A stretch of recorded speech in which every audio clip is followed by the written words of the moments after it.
Throughout history, our names have been and continue to be important. Our names, coupled with our physical characteristics, distinguish us from every other person. Popular names do tend to run in cycles. Most of us on stage were born around 2005. Nationally, here are the names that were top 10 in 2005. Boys number 10, Andrew. Ava. Boys number 9, Joshua. Michaela. Number 8, Jack. Hannah. Number 7, Tyler. Isabella. Number 6, Ryan. Olivia. Number 5, Matthew. Sophia. Number 4, Nicholas. Caitlin. Number 3, Ethan. Madison. Number 2, Jacob. Emily. And number 1 for boys, Aiden. And number 1 for girls, Emma. In case you didn't get that, those are the top 10 names nationally the year they were born.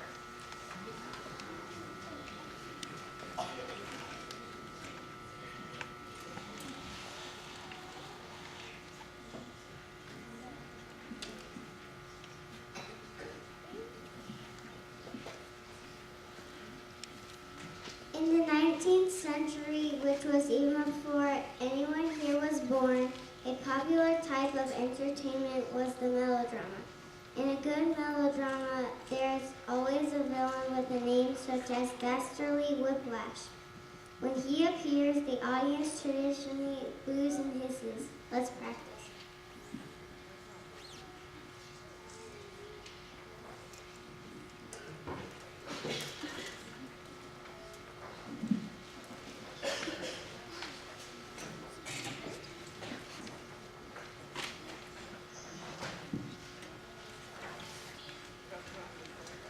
So when they hold up their sign, we're going to practice doing the melodrama part.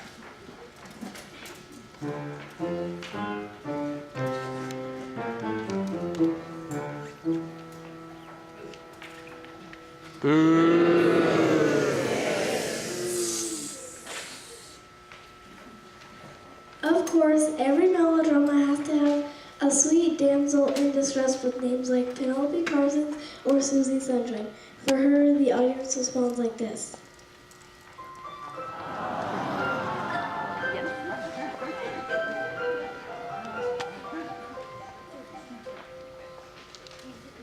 Lastly, the melodrama has a hero such as Dudley Duro, who comes to save the day. When he appears, the audience cheers. Today we present the world's shortest melodrama. It includes all 3 of the main melodrama characters. We have only one prop to help us tell the story.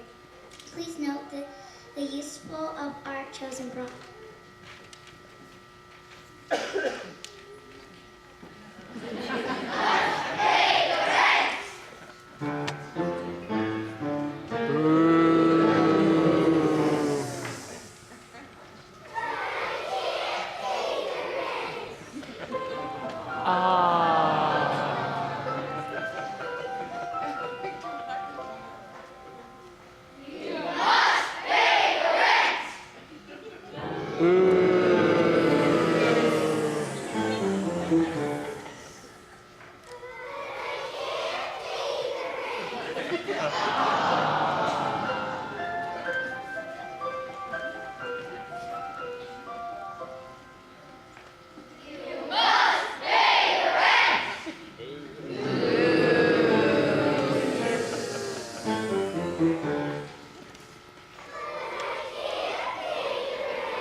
she walked, they would drag on the ground. Catalina, Magdalena, looked beside her, Logan, ladder, Logan, Logan, Logan was her name. She had 2 feet that were wide and flat. Each one was bigger than the bathroom mat. Catalina, Magdalena, looked beside her, Logan, ladder, Logan, Logan, Logan was her name. She had one brain inside of her head. Whatever she thought is what she said.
there was a boy named Nicky who wanted his new mittens made from wool as white as snow.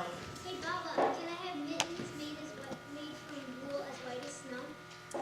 At first, Grandmother was not sure she wanted to knit white mittens, but she looked at Nicky and said, "If you drop one in the snow, you'll never find it." But Nicky really wanted snow white mittens, so finally Baba made him some. After she had finished, she looked at him and said, "When you come home, first I will look to see if you are safe and sound, but then I will look to see if you still have your snow white mittens." So off Nicky went. He got himself all bundled up, ready to brave that cold winter snow. Got his hat and his mittens, and off he went. It wasn't long till he dropped one of his new white mittens.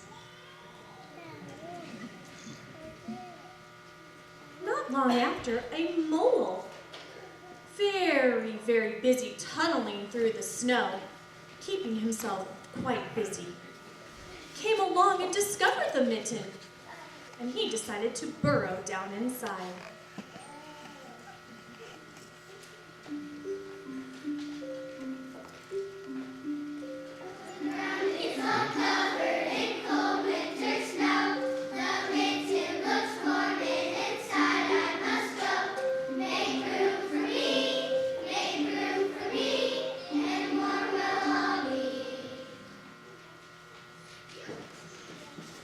It was very cozy and warm inside that mitten, and it was just the right size, so he decided to stay. Now, along came a snowshoe rabbit, just hopping along through the forest. He just happened to stop and admire his beautiful winter coat, and then discovered a mitten.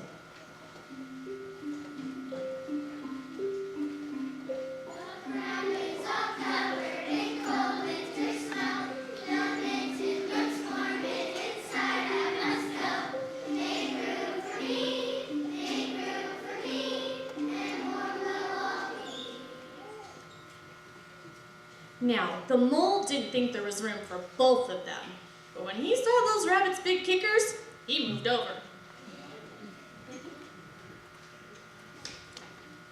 Next came a little hedgehog, snuffling along through the snow.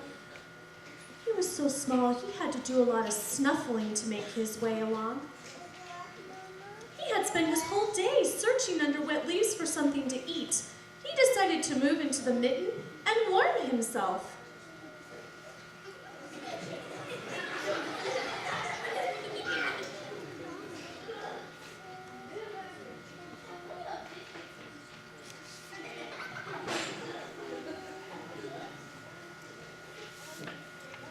The mole and the rabbit were bumped and jostled, but not being ones to argue with someone with prickles, they made room.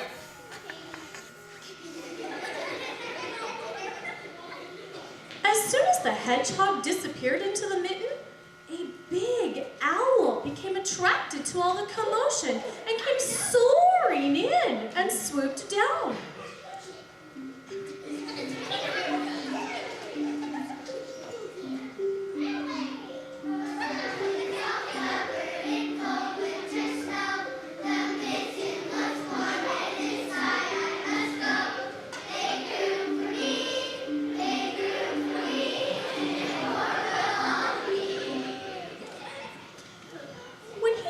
To move in also, the mole, the rabbit, and the hedgehog grumbled.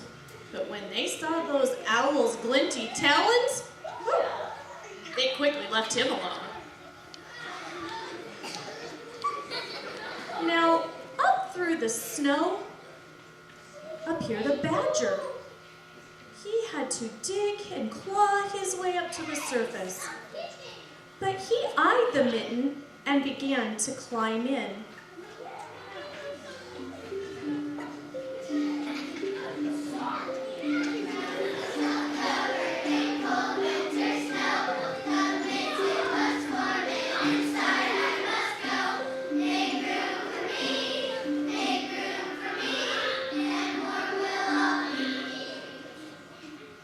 The mole, the rabbit, and the hedgehog and the owl were not pleased.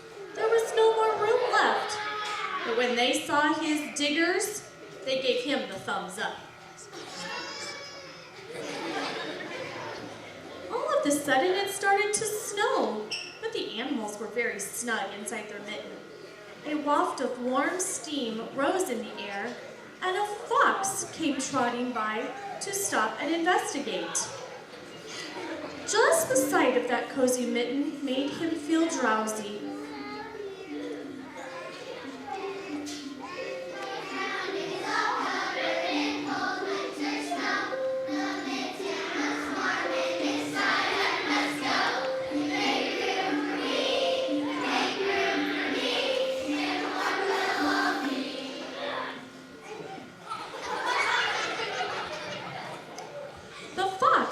His muzzle down inside.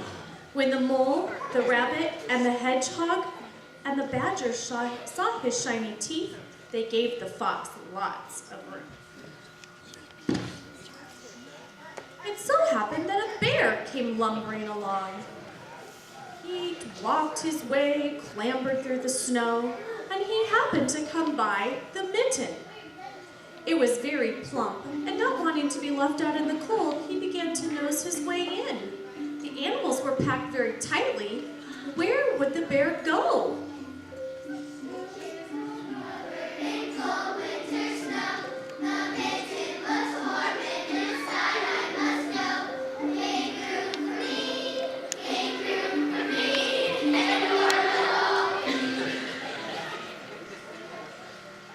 The mitten swelled and stretched. It was bulged and bulged to many times its size. But Baba's good knitting held fast. Not long after, a little mouse came climbing through the snow, scampering along. He was no bigger than an acorn. She wriggled into the one space that was left.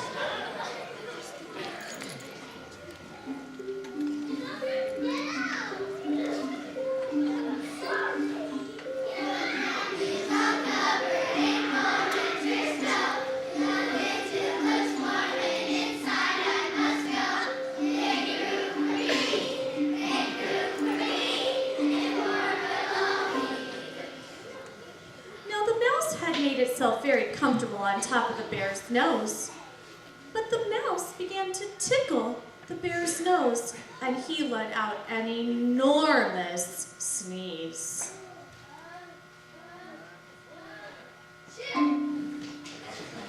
The force of the sneeze shot the mitten up into the sky, and the animals scattered in many different directions.